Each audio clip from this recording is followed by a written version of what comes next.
इस वीडियो में हमने विपश्यना विशोधन विन्यास की पुस्तक राहुल माता का पठन किया है। इस वीडियो को बनाने का मुख्य उद्देश्य इस धम्म कथा को ज़्यादा से ज़्यादा लोगों तक पहुंचाना और उनके कल्याण में सहायक होना है। कपिल वस्तु आगमन। महाराज शुद्धोधन ने सुना कि गृह त्यागी राजकुमार सिद्धार्थ सम्यक संबुद्ध बन गया है। उसने धर्म चक्र परिवर्तित किया है। काश्यप बंधु अपने सभी सन्यासी शिष्यों सहित भगवान के शरणागत हो गए हैं। मगध के महाराज बिंबिसार ने श्रद्धापूर्वक उन्हें विहार के लिए अपना मनोरम वेणुवन उद्यान अर्पित कर दिया है। अल्पकाल में ही उपलब्ध हुई इतनी सफलताओं की सूचना ने पिता के मन में उल्लास भर दिया था। वे पुत्र से मिलने के लिए लालायित हो उठे थे। पुत्र को आमंत्रित करने के लिए एक एक करके 9 अमात्य भेजें, परंतु सभी असफल रहे। अंततः सिद्धार्थ के बचपन के साथी अमात्य पुत्र कालुदाई को भेजा, जो सफल हुआ। भगवान अपने विशाल भिक्षु संघ के साथ कपिलवस्तु पहुँचे।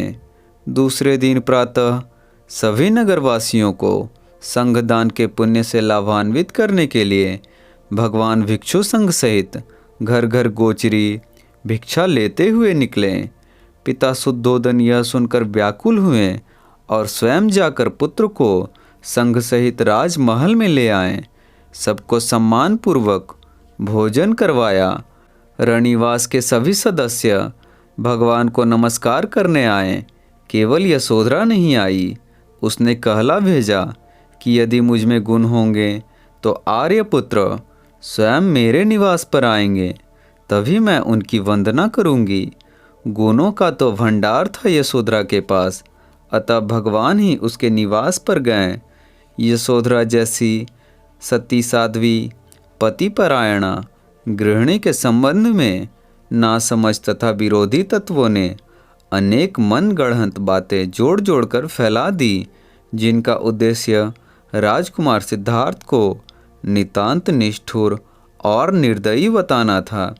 वैसे पति द्वारा त्यागी जाने पर यशोधरा को दुख हुआ ही नहीं, यह कहना गलत होगा, लेकिन जो अतिरंजना निंदकों ने फैलाई वह तथ्यहीन है।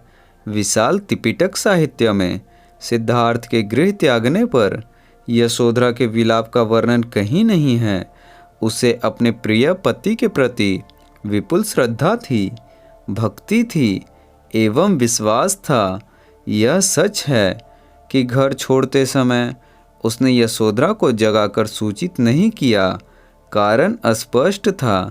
यशोधरा विलाप करते हुए विरोध न करती, तब भी शिशुल राहुल का जाग जाना स्वाभाविक था। उसके रोने की आवाज़ सुनकर महाराज शुद्धोधन और महाप्रजापति के जाग जाने की आशंका स्पष्ट थी। ऐसी दशा में गृह त्याग कठिन हो सकता था, परंतु यशोधरा के लिए सिद्धार्थ के गृह त्याग की घटना अनहोनी नहीं थी। दोनों समवयस्क थे।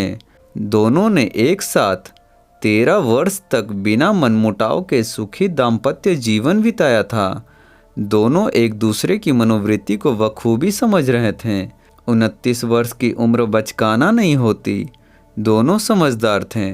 गृह त्यागने के गंभीर विषय पर परस्पर बातचीत अवश्य होती रही होगी।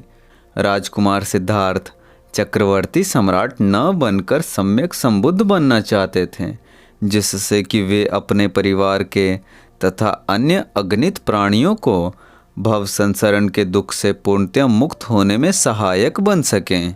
इस लोक कल्याणकारिणी मनोवृत्ति के विरुद्ध क्या तर्क होता भला? यशोधरा इस जन कल्याणी विचारधारा का क्या विरोध करती? क्यों विरोध करती?